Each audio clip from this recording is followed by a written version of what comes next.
my gosh. It's time to show you the new animal that I have brought. Did terrible out here.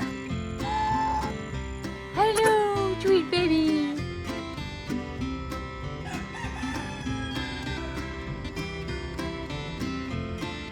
Hey y'all, Amy here. Welcome back to the farm. I am excited to tell you about a new animal that I have brought to the farm, and also to tell you a story about a little rooster that was lost and now is found.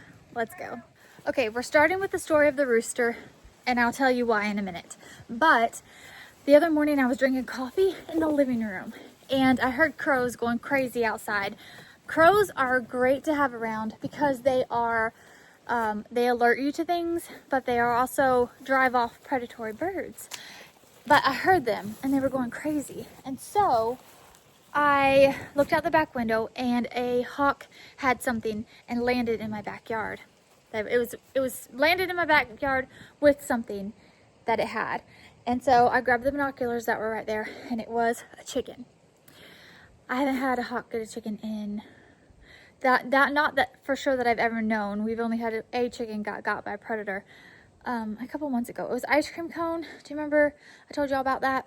He was a rooster that we just found some feathers and he was gone. Well, okay, so Abby ran out there and checked, and it was a little rooster named Scamper. I don't think I'd ever shown him on here. I don't have any pictures of him. He was a fairly new little rooster. He'd hatched out here.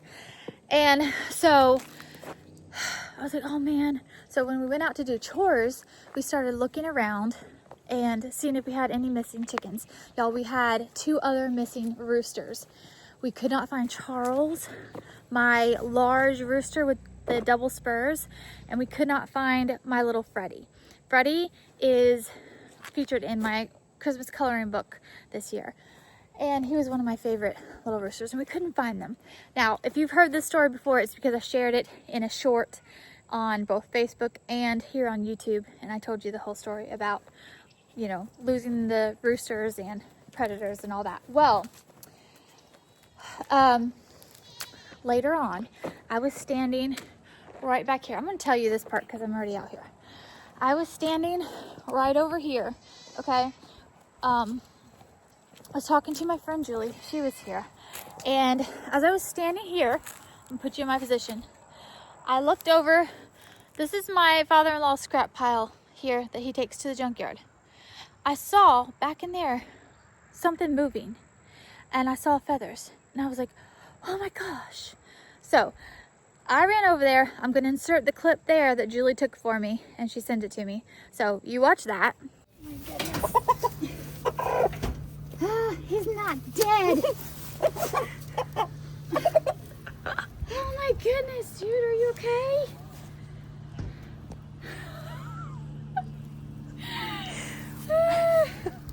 He looks fine.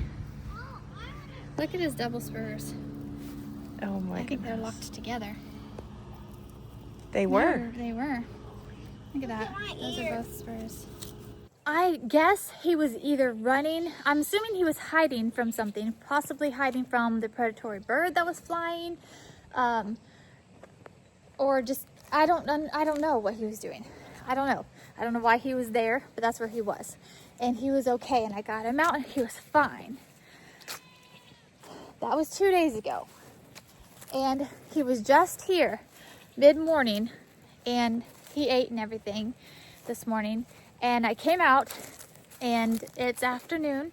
It's only been a few hours, and I went to film this video, and I was gonna have him here to show you that he's here and he's alive and he's well, and I can't find him, y'all. I can't find him. I videoed the very first part where I told you what I was gonna talk about, and then I was like, Charles, because I was gonna put him in the background of my video. I wonder if he got closed in my feeder. Let's look. Charles?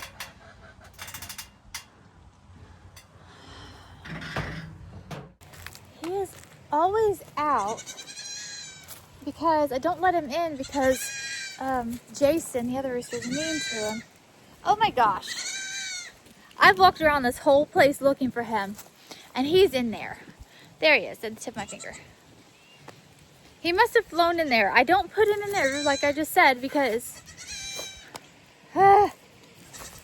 he gets chased by Jason. Charles, what are you doing in there? Back up, chickens. You're not coming out. Nope, nope, nope, nope, nope. Charles, dude, I was looking everywhere for you. I was worried. Again. Okay, well, there he is. This I forgot to give to my friend when she left earlier. Hello, sweet baby. Nice little baby bee. Anyway, okay, that is done. We're just keeping the chickens in here for now, letting it be what it is. Okay, Pearl, stop it. She's nibbling at my feet. It's not time to eat yet. Okay, I'm gonna show you. It's time to show you the new animal that I have brought.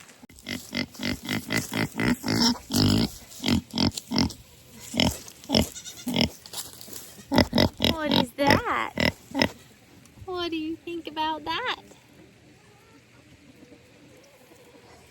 Y'all, this is Miss Penelope. Look at this sweet little girl. Hi there. Hi there. This little girl came from our friends the Armstrongs. Hi. She was in with a little boar. She was raised with a boar, but one thing about these pigs is if they're raised as siblings, they often won't do anything. So they weren't sure if there was a potential for her possibly being bred. I've looked her over and I don't think so. I think she's not. We're going to give her a little while and we're going to see what happens. But I don't think that she is. But she could surprise me. I don't know. Isn't she so pretty? So she was brought just yesterday to the farm.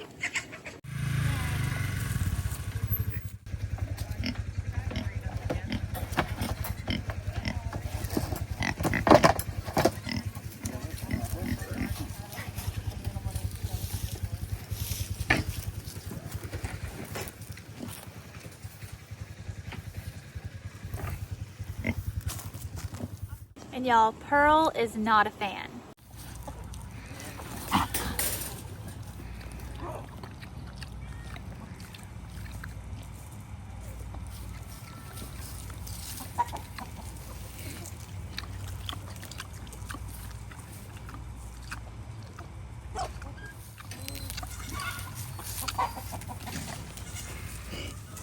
Pearl, be nice.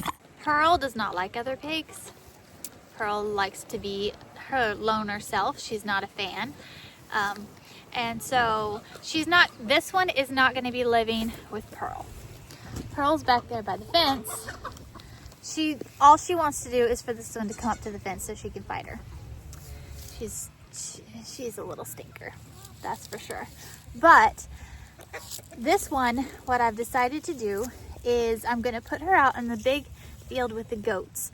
I have the bucks separated from the girls. The girls used to live over here in this whole side along with part of my backyard that was fenced, and they lived there with Pearl. They're used to pigs. They got along fine, or used to a pig. They got along fine with Pearl, and so I'm sure that they'll be fine with Miss Penelope here too. She's searching for pecans. So the plan is to have 2 female coonies.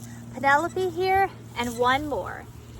I'm going to be using my friend Courtney's boar. She has a beautiful white and cream cooney boar that I'm going to be using to service this girl, and then eventually the other one that I have, because I'm going to have them as a pair to be friends with each other.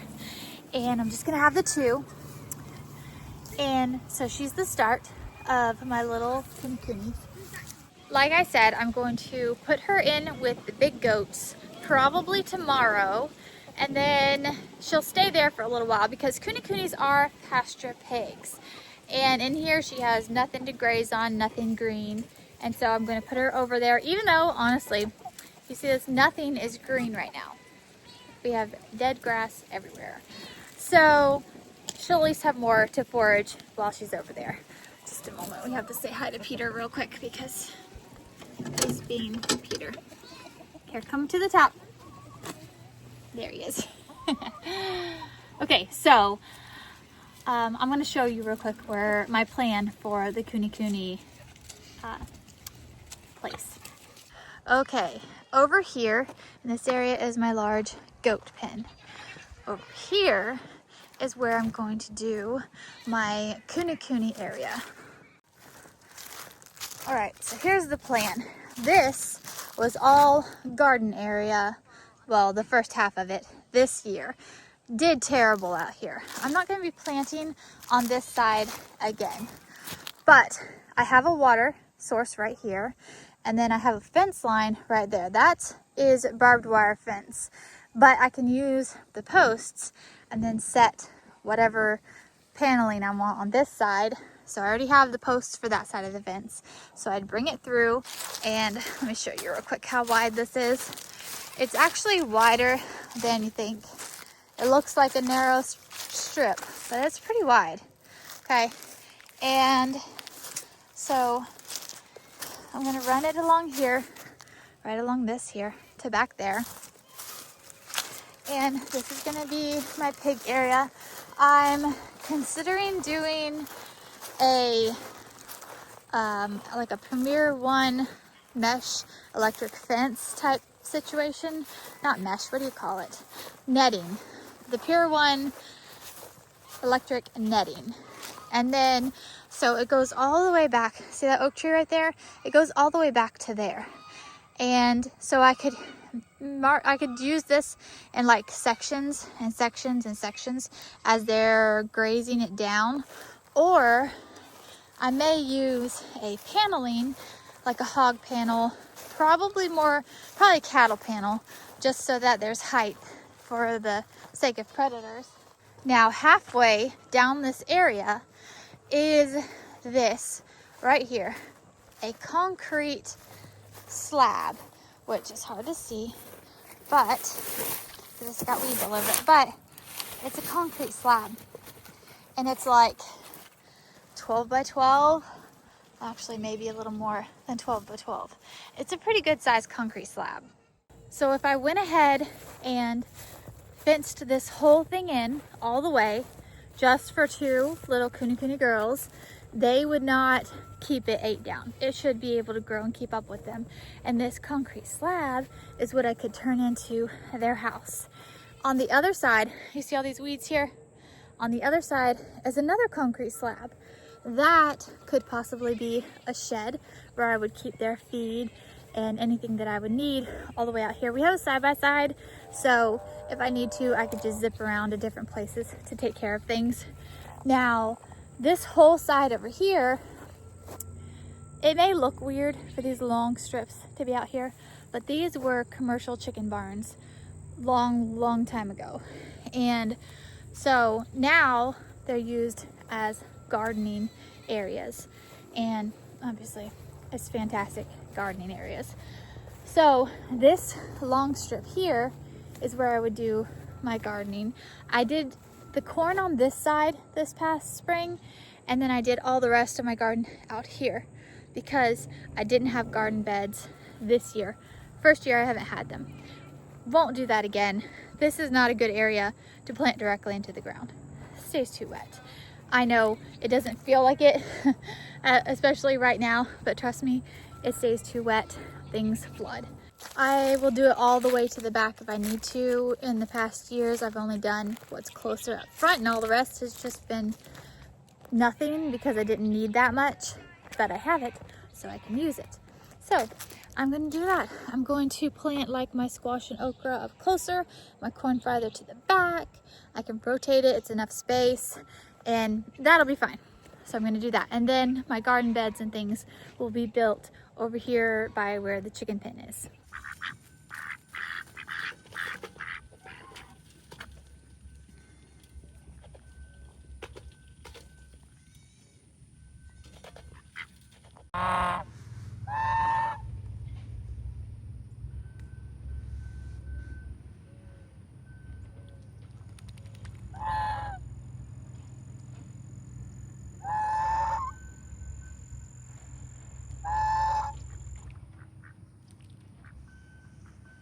Are y'all ready for some food? Do you think you need some food? Oh, my Willow. Oh, my massive pregnant Willow. So, Willow and Mabel will be going to the maternity ward before too long. I'm gonna put them over there about 6 to 7 days early because Willow last year had her babies 5 days early. Excuse me, be nice. That is unnecessary. And I know just today she has started getting an attitude. Excuse you. Excuse you, you okay? Whenever she gets close to having babies, she gets, I call it acting Bucky, but like she gets all mean and pushy and like jumping on the others and stuff because her hormones start going crazy. Hello, Mabel, Mabel. So she's getting closer. And so because she went 5 days early last time, she will be going into the maternity ward about 7 or 8 days early.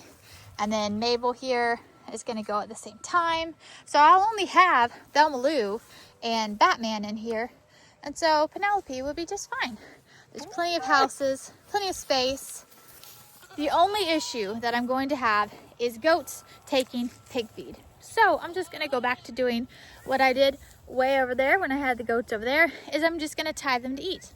They'll get their collars put back on, and when they come to their feeders, I'll have a little leash at each feeder while I will tie them up, and that way they'll be tied and they can't take the pig's feed. Pigs eat fast. The pig's feeder will be down on the ground. The goat's feeder is too high for the pig to reach, so if she wanted to leave her own feed to go get pig feed, she wouldn't be able to anyway. Did I say that right? The pig wouldn't be able to leave her feed to go get the goat feed because she wouldn't be able to reach it. Anyway, that's what I said. Alrighty, y'all. Well, that is it from me today. Our rooster situation, our predator situation, and a brand new little Miss Penelope has come to the farm. Alright, until next time, keep on the sunny side.